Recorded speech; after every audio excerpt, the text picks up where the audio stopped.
Good evening. I want to welcome you to my ministry project called Executing My Exodus with your host, which is myself, Ashley D. Some of you know me since I was a little girl.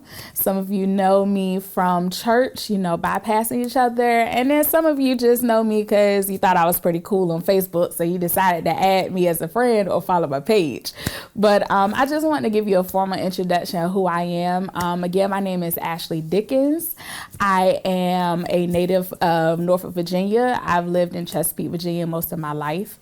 I have two parents, of course. I am the youngest and the only girl out of three. My parents are Paul and Andrea Dickens, or for most of you, you all would know them as Bishop PL and elect Lady Andrea Dickens. I have two older brothers, Nick and Corey. They are married to two beautiful women, Tamara and Brittany. And I have two nieces and two nephews who are my babies. I absolutely love them. So as you know, I am single, no kids. We give God glory for that one tonight. But if you ask me on a typical day if I have any children, I would tell you that I have two. I have Paul and Andrea Dickens. They are my kids. They act like my kids and they spend my money like my kids. So this is who I am, what I do. I just completed 7 years and roughly 2-3 months at USI Insurance Services, LLC in Virginia Beach. I was a corporate accounting supervisor there, and I very much enjoyed it. While I was there, I completed my time on December 31st, 2021. But now I am a senior staff accountant at ECPI University, and I am absolutely loving it.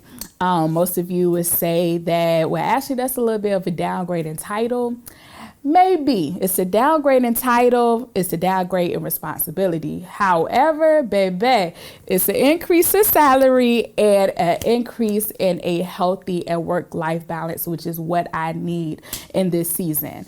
In addition to that, far as education, let's go back. So I am a proud graduate, high school graduate of Indian River High School. Go Braves.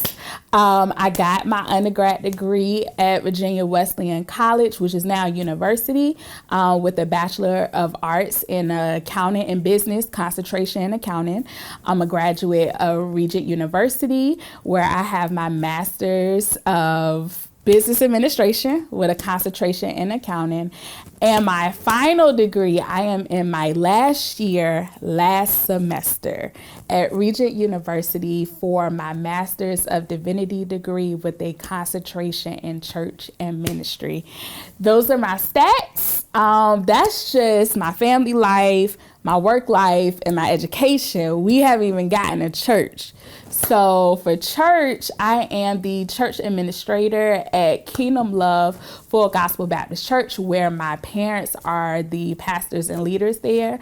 Not only do I do a lot of the business there, I'm also one of the worship leaders there. I also am, I'm a financial auditor and a background vocalist for Pastor S. Anthony Justice and the Musicians Academy. And last but not least, I have been helping during this pandemic season. I have been helping at New Sawyers Creek Missionary Baptist Church in Camden, North Carolina. I have been helping there with technology as well as the music department. And I've also been the personal administrator of Pastor D. Stefan Gregory, who is the senior pastor there. That's just the big highlights of my life. That's who I am. As you can see, I'm family oriented. I'm all about working hard. I'm all about getting my education, and I'm all about ministry. So I want to welcome you to this new ministry project. When I really thought about it, I thought this was actually my very first ministry project that I ever decided to take a stab at. But in all actuality, this is my second one. My very first ministry project was when I had my little own praise dance thing. Some of you can go back to when I was much younger, when I had my own praise dance ministry. It was called Virtual Virtuous Angel Ministries.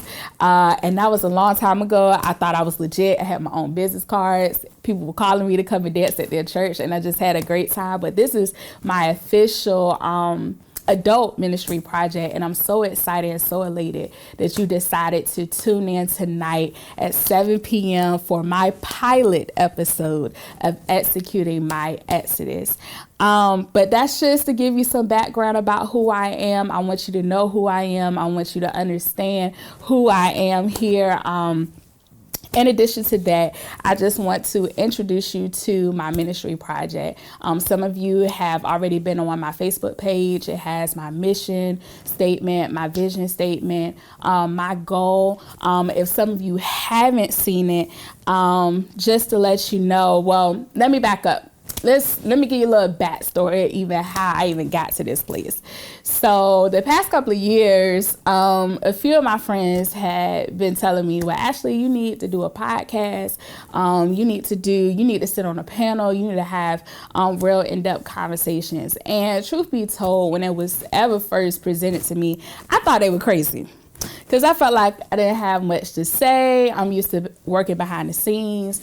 Who gonna listen to me? Ain't nobody. They might listen to me because I am, the pastor's daughter. But I just felt like I didn't have much to say.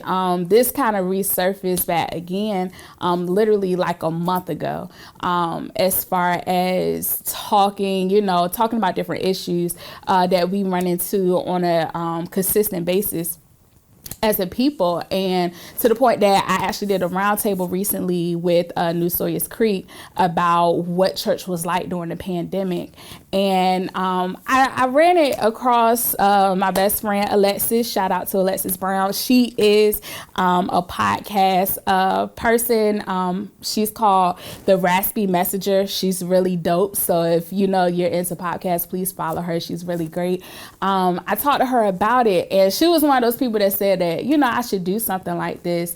And so when I threw it at her, she was like, yeah, Ashley, it's about time, but I'm just going to challenge you just to sit down and see if you could write down some topics or some things that you really want to talk about that, we're going through in this season. And what turned into 2 or 3 topics turned into 5 or 6 pages worth of topics. And it was just coming to me. Mind you, I'm at work. I'm working, I'm learning different things, I'm doing new processes, but I got my music in my ear, my worship music, and I'm just vibing out. And before you knew it, I had like 5 or 6 pages worth of topics that I felt like were so important for us to talk about in this season that we are in. And I was just challenged and inspired even more. And it's been a while since I've been inspired to do something of my own. Most of you know, you might see my face on a lot of different things. Like I said, I do virtual projects with PSAJ and TMA. I help out. I do virtual at my church. I do virtual at New Sawyers Creek. So you might see my face. I used to sing background for LTCS. I'm always in front of the camera. And I was just like, okay, Lord, how I get here, but it's been a while since I felt inspired. And mostly everybody that knows me, I'm used to helping people fulfill their vision and their goals and their ministry projects. So this was something different for it to be my own. And so this is the first time that I really felt inspired. And before you knew it, I was writing down a mission statement, my vision, my ministry scripture, all of those different things to put this together. And I, shared it with those who are very much close to me that either had done it before or actually do it now. And it was just so great to receive so much feedback from them and, just pushing me forward to do this. So that's just to give you a little background of how this all came about. Before you knew it, I was like, okay, this started at the beginning of the year. Some of my friends were a little worried. It was like, well, Ashley, you already got enough on your plate. Maybe you should push it back. But I just felt like the more I push it back, the more I realized I just won't go through with it. And which is going to lead into our topic a little bit later. But, when God gives you something, you have to go through with it. It gets scary, it gets tough, but it's all about pushing forward. So just in case you haven't looked at my Facebook page, my ministry scripture is Exodus 13:3 that says, "And Moses said unto the people, remember this day in which ye came from Egypt out of the house of bondage, for by strength of hand the Lord brought you out from this place." My mission statement is to aid the believer in accepting their journey road out of bondage by walking them in truth, spiritual guidance, and encouraging the listener to be strengthened, healed, and inspired on their way out of darkness into spiritual recovery.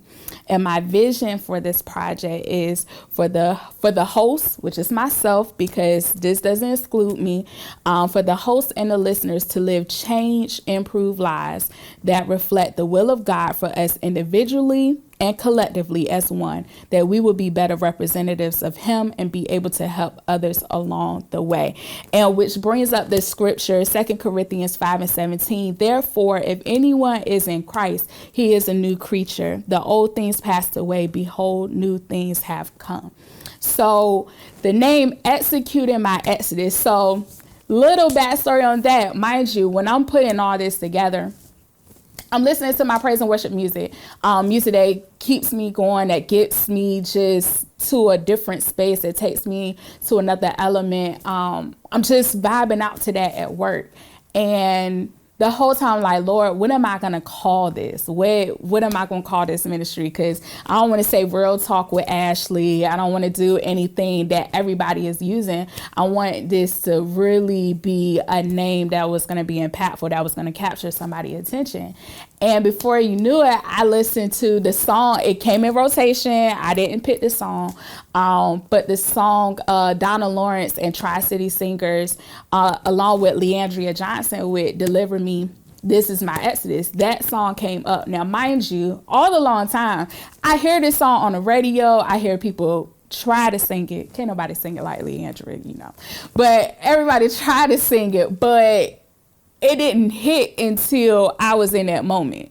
And Exodus just kept ringing in my spirit the whole time. And before you knew it, I was just writing out Exodus. I didn't know what I was going to do with it, but that's what it had to be, something along that realm. So I started to do my research and really try to, start to study. And before you knew it, it just came out to be Executing My Exodus. Executing, meaning carry out, implement, accomplish, enforce, and act. Exodus, the dictionary meaning is the road out, evacuation, exit, withdraw, and migrate. But of course, you all know that's the second book of the Bible. So our biblical meaning of Exodus that we all know, and I won't give you a Bible study lesson on that, but we all know the book of Exodus is the liberation of the people of Israel from slavery in Egypt under the leadership of Moses. They became the people of God and made a covenant with the Lord through what we know as the 10 Commandments. So, in my mind, I'm like, executing my Exodus.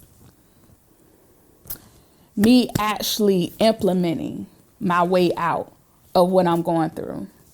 Me actually carrying out, accomplishing it, enforcing my way out of what I'm going through. My way out of bondage. My way out of just being entangled in something that I don't need to be entangled in. And that just really resonated with me. And I believe it resonates with us a lot in this season with all that we're going through, especially through the pandemic. So 3 questions popped up in my mind when I was studying this and one question is, what has you in bondage or captivity that you feel like you need to be delivered from? What has you in bondage that keeps you in a dark space? Like, have you identified that? My next question is, what kind of work are you willing to put in to be free from that? The biggest thing we say, the Lord got my back, he gonna help me through, but what kind of work are you willing to put into? And then my last question is, what covenant are you willing to make with the Lord in order to see that through? So those 3 questions pop in my mind, and you might say, Ashley, that's a lot. It's a couple of loaded questions. I don't know if I'm ready to answer that. And questions like that causes us to make excuses. So what is an excuse? The dictionary says an excuse is the attempt to lessen the blame, seek to defend or justify, release yourself from a duty or requirement. So one quote that I ran across a while ago, and I had to go look it in my photos. I wrote it on a sticky note back when I was working at USI, and I had to go searching for it because when we transfer out of the office to work from home for the pandemic, I had sticky notes all on my desk of just different things that were coming to me or that I ran across because I was listening to somebody preaching or different things like that I felt like I needed to look at each and every day. And so literally today, in preparing for this, I had to find that sticky note. I literally searched my Google Photos and typed in sticky notes in order for all my pictures with sticky notes to pop up. And I knew I had one that talked about excuse. So the quote was, excuses are the tools of the weak and incompetent, used to build monuments of nothingness. Those who excel in it seldom excel in anything else but excuses. Now, that's an unknown author. Unsure who really came up with that. I tried looking it up. There's no concrete person. But that quote within itself speaks volume. I feel like we have a habit of making excuses on things that we don't want to see through or that we just try to shy away from. So how can we really excel in life if we're consistently or constantly making excuses? So which leads me into my topic of no more excuses. It's time to execute. So going back to the question, why do we make excuses? Most of the time because it requires us to be what the acronym HOT. So I got this from Pastor Mike Todd of Transformation Church in Tulsa, Oklahoma. I used to listen to him like all the time. And so he will always say, you know, we're going to be hot today. And the acronym for hot would be humble, open, and transparent. So, you know, a lot of the times we make excuses because we're not ready to be hot. We're not ready to be humble. We're not ready to be open, and we're not ready to be transparent about anything. We're not ready to peel back those layers that make us who we are. We're worried about what other people think. And most of the time, really, we more so worried about what we're going to find. So that's one of the reasons why we make excuses of why we can't push forward or come out of, you know, what actually has us in bondage. Another reason why we make excuses is because the familiarity of our environment, we familiar with what's going on. And it's our comfort zone. It's our safe space. Even though it's not good for us, it's our safe space. So why leave? You know you need to leave, but you're afraid of walking out or taking a step out and doing things differently because, you know, it's just, nah, I'd rather stay here. Okay, Lord, I know I ain't supposed to be here, but, you know, this is familiar ground for me. So I'm not ready to step out there to the unknown, to the unfamiliar. So I'm going to stay here. So that's another reason why we make excuses. Another reason why we make excuses because we're scared. We're in fear. We're scared of, which it coincides with, you know, just being familiar with our environment. We're scared. We're scared to take that step out on faith and trust God and know that He has us, that He's going to see us through whatever we're going through. If we could just step out on faith. So, you know, we're scared. We're in fear.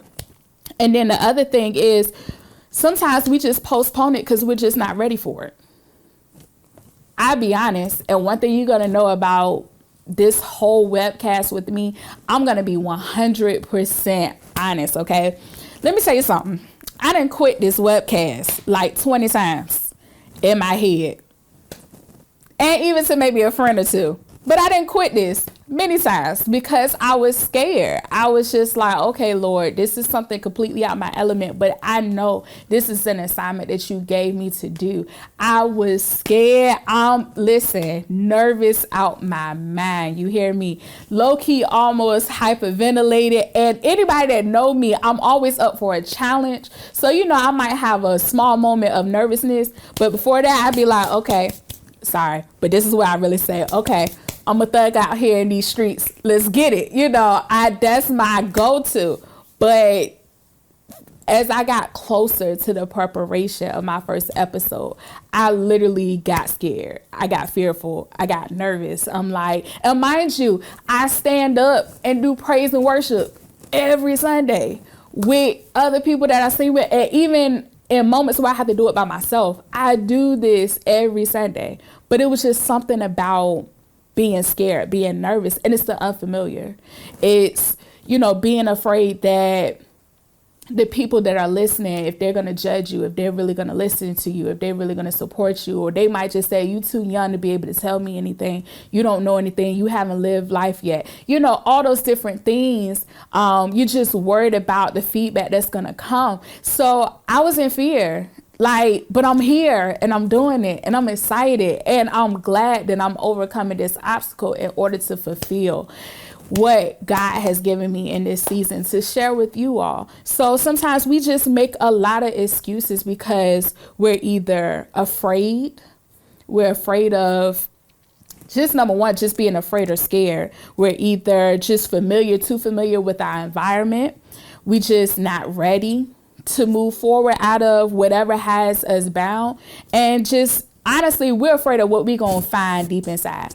And before I move on, one of the things that I learned is that when you really take out the time to heal for some things, you really find out who you are. You really find out sometimes how ugly you are, some things, how you look at things may be not right or incorrectly, may not be in alignment with God. And I think sometimes we get afraid because we're just like, okay, Lord, I'm afraid to see what's behind these layers of who I am. But you have to get past that. You have to be able to push forward and say, God, I know I'm ugly inside. I know it's some things that I need to work on. I need you to help me to fix me. Teach me some ways, show me some ways of how I can fix myself and really be able to do the work.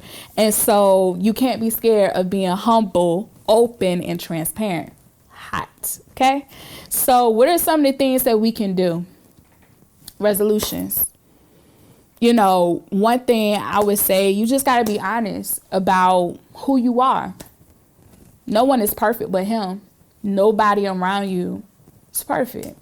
Everybody have their flaws. Everybody have their issues. Everybody have different things that keep them in captivity where they can't walk into the things of God. Everybody has that, I promise you. But be honest with yourself. I even tell you for myself, listen, my friends say to me all the time, Ashley, your level of honesty is different. It's just different from everybody else.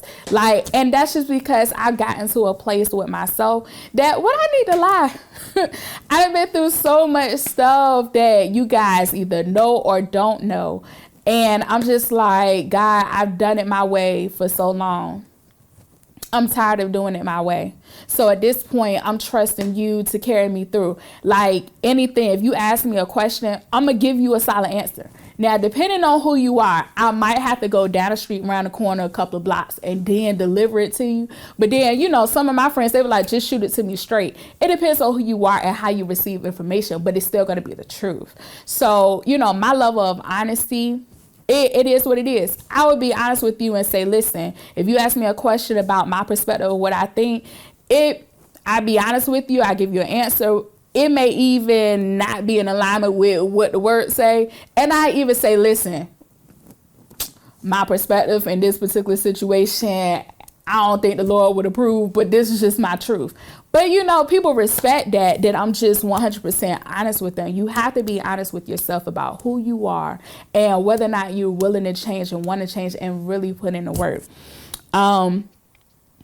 For those of us who feel like we can't come out of bondage because we just postponing it because we're just not ready for it, I would say to that, develop a plan, a strategic plan, and say, okay, God, I'm not ready for this right now, but I eventually want to be ready. Give me some things or reveal some things to me of what I can do, or even just look at your life altogether and say what little things I can do to get to that place of really getting out of what keeps me in a dark place. And it could be super small stuff. You know, develop a plan of what it would take for you to feel more prepared and ready to walk into your exodus. Set small benchmarks and work towards them slowly but surely. You know what I'm saying? Like, I have a whole planner now, and I got my stuff in my planner. Mind you, I have a busy schedule. I done gave y'all all my stats and all the things that I do on a consistent basis. But I have my planner, and there's certain goals that I want to make this year. They're not New Year's resolutions. Don't get it twisted. But there's just certain goals that I want to meet this year. And so I have small benchmarks of how I can make it to that goal. So if you feel like you can't get out of bondage, or you going through some things, it's just so much going on, and you just not ready to completely make that exit, find small ways to get there. You know, like, case in point, I'm gonna tell you what my excuse was. So, you know, ministry is a major part of my life. Major part of my family life. If I tell anybody, if I don't know anything else, I know ministry. The highs, the lows, the in-betweens, it's a lot. I lived it. I witnessed it. It's a lot. I don't recommend it for anybody. If you're not strong, you got to have some thick skin. You got to be very much well invested in the Word of God. You really got to follow Him in order to do this, because it's not for the weak. It really is not. And I can tell you, my family can tell you, anybody that know our story can tell you that it's not for the weak. And so, you know, I've been called to preach since I was a kid. Baby, I didn't heard all the prophecies, those different things. And so, you know, some of the deaconess will always say, I asked her, when you gonna come out here and preach and do your initial sermon? I be like, listen, Doc, that ain't my ministry right now. I ain't ready. Don't ask me to do it. I'm good with sinking on Sunday morning. I'm good with, you know, what other administrative stuff y'all want me to do. I'm just going to stick to that, you know. And my other excuse was, I kind of didn't want to do ministry. And this is going to sound crazy, but it's my truth. So let me be humble, open, and transparent. Let me be hot. But my other thing was, I was always afraid of doing ministry by myself as a single woman, if you really want me to be honest. And I think it's because growing up, we've seen a lot of women preachers who had a hard time balancing their clergy collar with being a wife at home. Not saying that I would turn out to be that way, but I seen it so much that I was just like, okay, if I pursue ministry, I'd rather be kind of married. My husband already in ministry. We could do ministry together, different things like that. And in small ways, I still feel that way. But that used to be my biggest reason why I didn't want to pursue ministry. At my age at the time. And it was because I just didn't want to be in that place where how can I say that properly? I would just say some people don't know how to balance the two. They don't know when to take the clergy collar off and be submissive at home, but that's a whole nother topic. I'm going to be govern myself accordingly, but I've seen it so much, and that was one of the reasons why. So postponing, if you're not ready, develop a plan, a strategic plan, small benchmarks to get to that place of getting out of captivity and being able to walk into the things of God, the plan that He actually has for your life. For those of you who feel like I make my excuses because it's just unfamiliar with my surroundings and I don't know what's out there, but is your environment good for you? Just because it's familiar, is it beneficial to you? Is it going to strengthen you? Are you still in bondage? I understand, you know, it's familiar to you, but do you have enough strength to walk away? I mean, it's unfamiliar. Like, what chances do you, like, are you tired? Or are you willing to really stay in that place of familiarity just because you're afraid of what's on the other side of the door? You can't be. You know, everything that we do. Listen, it's just like going into a new job. You want a new job, you want a new money, and some of us don't even pursue or apply for new jobs because we're just like, this is a whole new environment, and I gotta learn their systems, and I gotta learn this, I gotta learn that. But we want the big money, and we want the opportunity, but we don't want to get out of our comfort zone. We rather stay in a place of being familiar. We know where everything is at. We know that we're able to flex here and there. But, at the same time, growth, when you're able to step out of your comfort zone, it shows that you're growing. Who wants to stay stagnant? You want to grow, or you still want to be in that dark place forever? So don't stay in a place of comfort. Don't stay in a place of being that just the fact of it's familiar. Be able to step out on faith and really see what's on the other side of the door. I promise you, the Lord will take care of you if you just step out on faith. For those of us who are just scared and just scared about everything, fear, it just go back to the whole familiar thing. Step out on faith. You must start stepping out of your comfort zone little bit by little bit in order to get different results. If you stay in the same place, you're going to keep getting the same results. Why not trying it God's way? Listen, we've tried it our way so many times and failed. I promise you, failed, honey. Transparent moment. Listen, I had my own plan of where I wanted to be by a certain age, where I wanted to be in my life by the time I was 30. Listen, I wanted to be married. I wanted to have kids. I wanted the whole shebang. I wanted to be a homeowner. All these different things I did, but it didn't work out that way. And I'm okay with that. You know what I'm saying? As long as the steps that I'm taking going forward is in alignment with what he has for my life. No longer will I be held in bondage. No longer will I be held in fear or anything like that. Another transparent moment. Okay, 2 months ago, I found out I was having some women issues. Women, we go for our checkups and different things like that. I had some women issues to the point that, it put me in a depressed moment. Let's be real. Okay, so, for our African-American women, unfortunately, we run into a lot of issues where we get fibroids. I have fibroids. I have 3 of them, 1 large one, 2 smaller ones. And it freaked me out because it's another way to tell me, girl, you need to slow down, start thinking about settling down, have some kids before it's too late. And it put me in a straight depressed mode for a whole month. And it took me really praying and really seeking God and say, okay, Ashley, you can't let this keep you in fear. You can't let this, make you make rash decisions just because of the actual situation. So now I'm at this point now, I don't even think about it. It no longer fazes me. I'm just like, okay, God, when you ready for it to happen, you will allow it to happen. You will allow me to be in a position to get married and have kids the right way, and no shade, but the right way with a husband. And where I don't feel like I have to rush because my uterus is saying something else. So I no longer want to be in fear. I had to realize that I'm not going to be in fear because of my situation. I am going to trust God and trust him wholeheartedly, that he's going to work it out in my favor. And so I just, the topic tonight is no more excuses. It's time to execute. No more excuses. No more, I can't do this. I can't, I can't step out on faith. I just can't. There's no can't in this. It's just, I will execute. Turn your excuses into execution. Turn your excuses into effort and execution. Don't sit into these excuses. I made all of the excuses of why I couldn't do this tonight, and yet I'm doing it. That means you can too.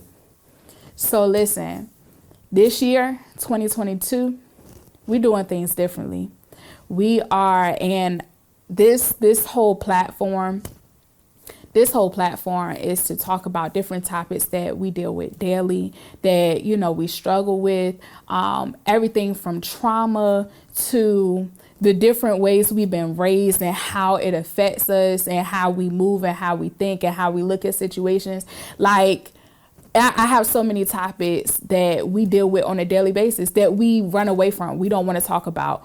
And it's things that really holds us in bondage and why we can't really walk out and live the life that God intended and planned for us. So I just want to encourage you. No more excuses.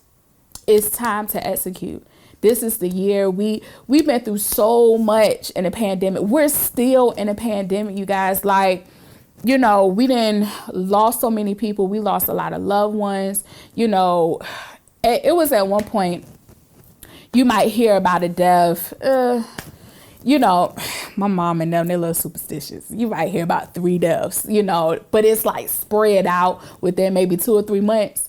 We've literally been hearing about deaths every day, every week, whether it's somebody close to us, whether it's a celebrity. We've heard about so many deaths. This pandemic has let us know that life is short, and to cherish every moment that you have, and to do everything that you can. Some of us got new jobs, new cars, new houses, new opportunities to do different things. And we have done it, and so many of us have flourished, and we have done exceptionally well. But then we also are in that breaking season. Matter of fact, I just had a conversation about a month ago. I was talking to a pastor friend of mine, and we were talking about how the pandemic has blessed us. But a lot of us are in that season of being broken. And immediately, it just took me to the scripture. It just took me to communion.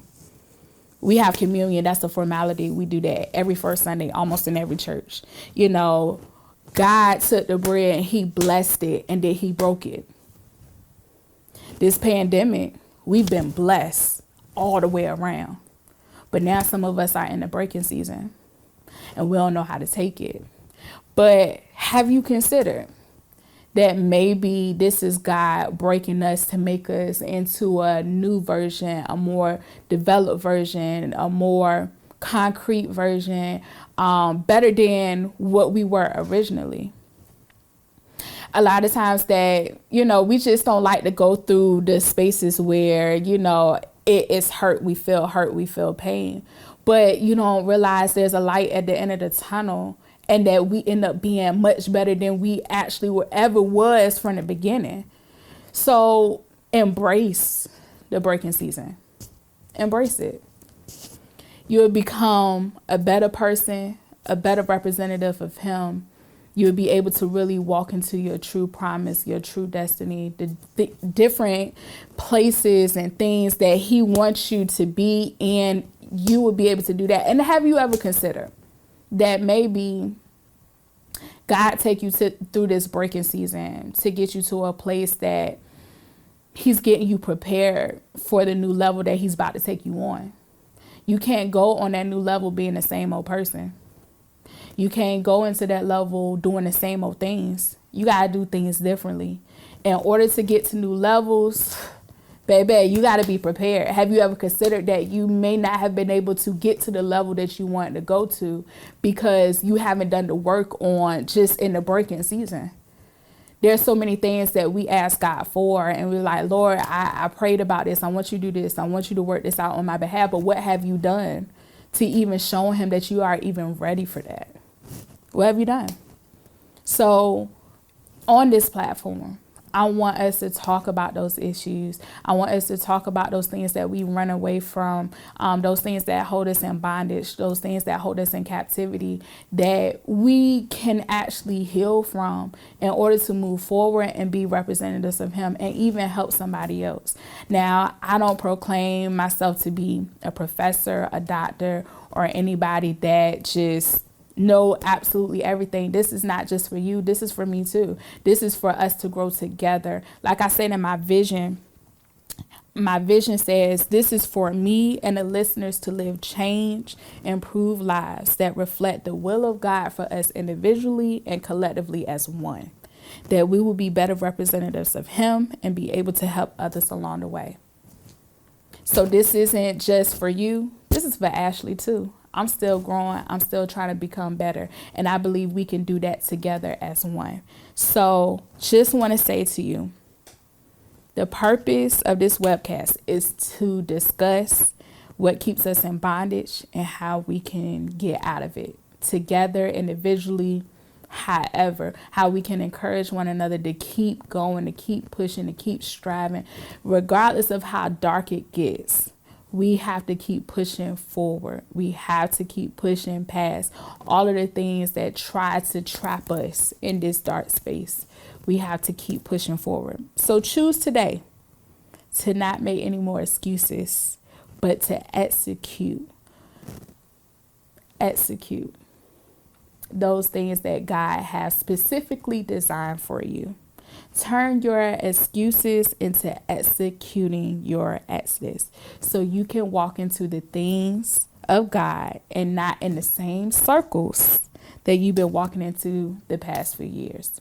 Let's be free this year. Let us not be in the same place this year. Let us do things differently. So that's what I want to encourage you on tonight. No more excuses. It's time to execute. Again, I want to say thank you so much for tuning in tonight. It has been a blessing to me. Thank you so much for all of you who have liked, shared, follow my social media pages. I really appreciate it. Somehow I ended up being over 100 likes on Facebook, on my Facebook page. Listen, that may not be a lot for some of you, but that's a blessing in me. So I want to say thank you so much for following, for liking, for sharing. I promise you I will have more episodes for you. This would be an every other Friday thing, mainly because of how my life is set up. I done gave y'all all my stats and all the things, the different hats that I wear, but we would do this every other Friday. This is a pre-recorded session. Some sessions will be pre-recorded. Some of them will be live. And even for those that will be pre-recorded, I promise you when it premieres, I will be online to actually talk to you, to answer any of your comments, your feedback. And I want as many comments, feedback as you have, because I want to be better. So if there's something that you can give me to better encourage someone else or to make this whole webcast better, I am open ears. I am here to serve you. I am here. This is not about me, but this is about us together collectively as a unit and as believers in Christ. So I want to say thank you for all of you who tuned into my pilot episode, my first episode of Executing My Exodus. Next episode is coming in 2 weeks.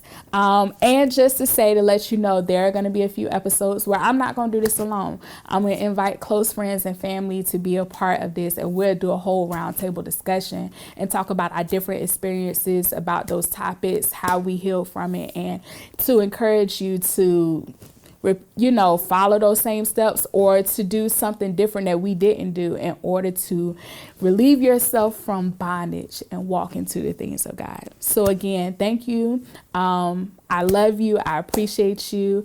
And like my friend always say, until we meet again, do the master's will. God bless you.